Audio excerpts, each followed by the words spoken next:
If I were to ask you to name three of the most influential countries off the top of your head, you would probably mention the United States, China, and maybe Russia. I'm sure at least one of them would make it to your top three. But why is that? Well, one can assume that it's because these three countries have something in common that sets them apart from other countries, both politically and economically. Something that most countries of the world have been coerced or convinced to give up or to never have, Africa most especially. And that special something is nuclear weapons, or nukes for short. Now let's take a short trip to South Africa and you'll see exactly what I mean. It was the late 1960s. Colonial powers were crumbling all around Africa. Maps were being redrawn and new nations were springing forth all around the continent. As these newly independent countries struggled to form their own governments, another battle was raging, this time between the United States and the Soviet Union. These two superpowers fought for control over this region of Africa. Some African countries leaned towards the Western system of democracy, while others favored communism and, as a result, favored the Soviet Union. But amidst the divide was this country called South Africa, which wasn't so much a fan of communism, but they had their own issues with the West. You see, the South African government at the time was run by the National Party, which was a bunch of white dudes with a strong anti-communist vision. The problem though was that the government represented the interest of the ruling white minority, a system that brought about segregation of whites from the blacks. This racist system of government gave them a lot of trouble on the international stage, as sanctions upon sanctions were being imposed on the country. Well, as these sanctions rained down on South Africa, influential members of the ruling class convinced the country's political leadership to pursue a nuclear program. At first, it was reported to be for infrastructural projects, but something happened that changed all of that. You see, in 1975, two neighbors of South Africa had gained their independence from Portugal, but the celebrations were halted abruptly by domestic conflicts involving communist forces backed by the Soviet Union. The countries of Mozambique and Angola were engulfed in civil wars that involved black communists, two combinations that gave great concern to the South African government. Another country, that is modern-day Zimbabwe, was also on the verge of independence. All three were perceived to be sympathetic to the plight of the blacks residing in South Africa at the time. This development then gave the racist and anti-communist appetite government of South Africa concerns of an imminent siege by these black communist sympathizers.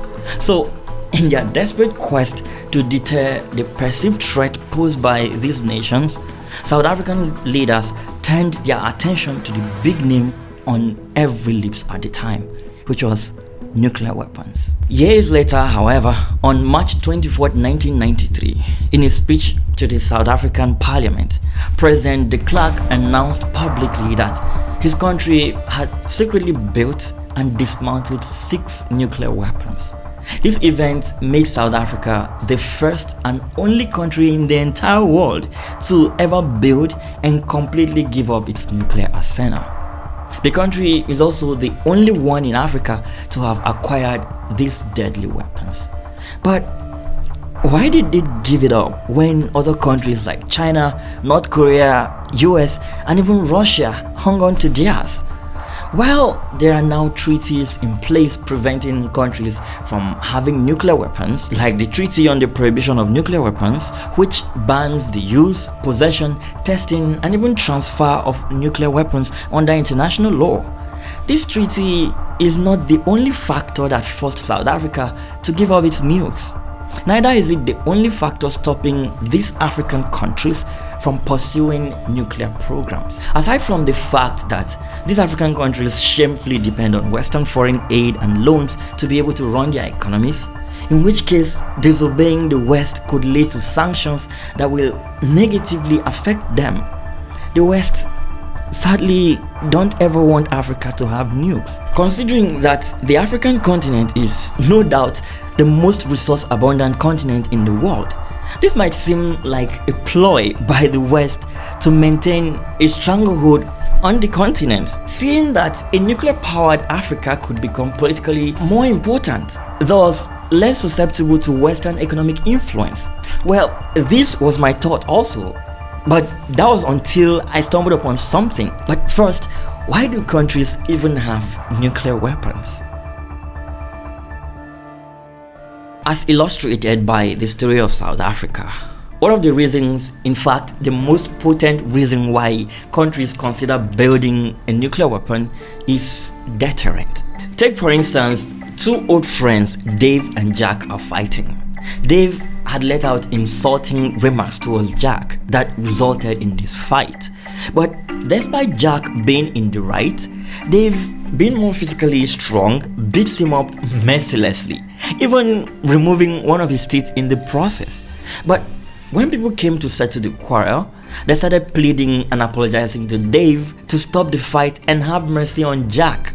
They even pushed Jack to go plead with Dave to not beat him again. Seeing what was going on, Jack decided to build some muscles, take training on how to fight, and even acquire some weapons for self-defense, so he would never be this helpless again.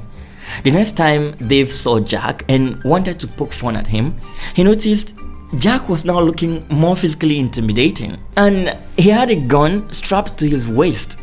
The conversation this time didn't last long, and it was definitely not condescending towards Jack. That right there is the whole point of nuclear weapons. Nukes give the host countries some level of respect on the international stage. In times of conflict or potential conflict, enemy countries don't just rush into decisions to attack or invade nuclear powers. A real-life example was the Iraq and Libya situation, where both countries were invaded by NATO forces and their leaders assassinated.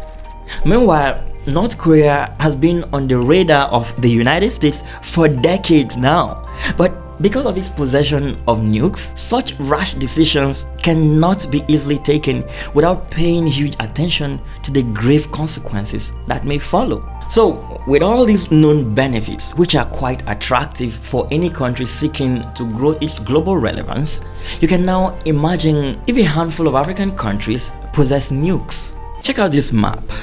This is the African continent mapped with the natural resources present in each country. Such an enormous wealth, I know. In 2019, the continent produced almost 1 billion tons of minerals, worth $406 billion.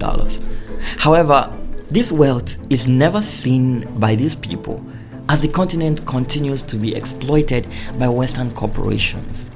The frustration growing in the African continent is evident by the coups happening in the region, with an example being the Niger coup, where the current regime has asked the French to get up and leave their country. Now, let's imagine a scenario where these countries have nukes and are not so reliant on Western aid. Will we see an African continent devoid of Western influence and exploitation? Will we see an African continent that is not condescended to?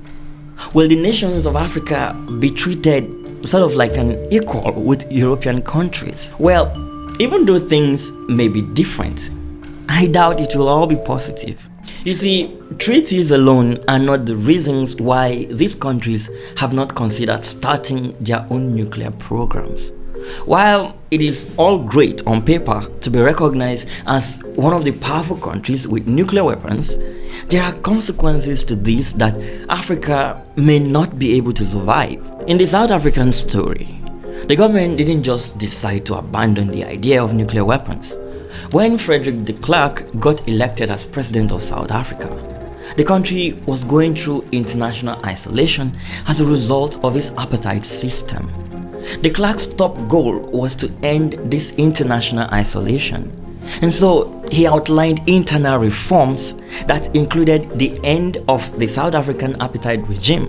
But this was a delicate move, as the white minority were not wholly on board with this decision to end apartheid. De Klerk knew right then that his job, was to make sure the transition away from this racist policy doesn't lead to Civil War 2.0. This transition was critical as it would bring South Africa back into the international community, which was more important now that the Cold War was over.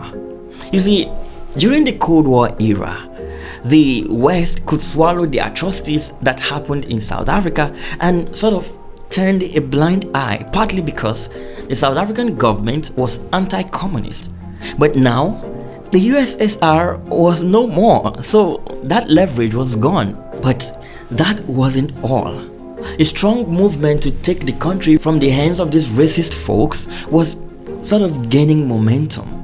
And with tensions running high in and around the country, the white minority was worried sick about what a government led by a black man would mean to them. They didn't trust a black government with nuclear weapons, and so de Klerk decided to get rid of them, knowing that it was inevitable that Mandela and his party, which was growing more popular by the day, was coming to take the reins. The fear wasn't that Mandela and co were going to start World War III or use this nuclear weapon to eliminate all the white people. No, the white minority feared that these weapons could fall into the hands of communists. But that leaves us with one final question. If we remove communists from the picture and there are no minority whites stopping a black majority government from laying hands on these weapons, do you think Africa can handle nuclear weapons if given?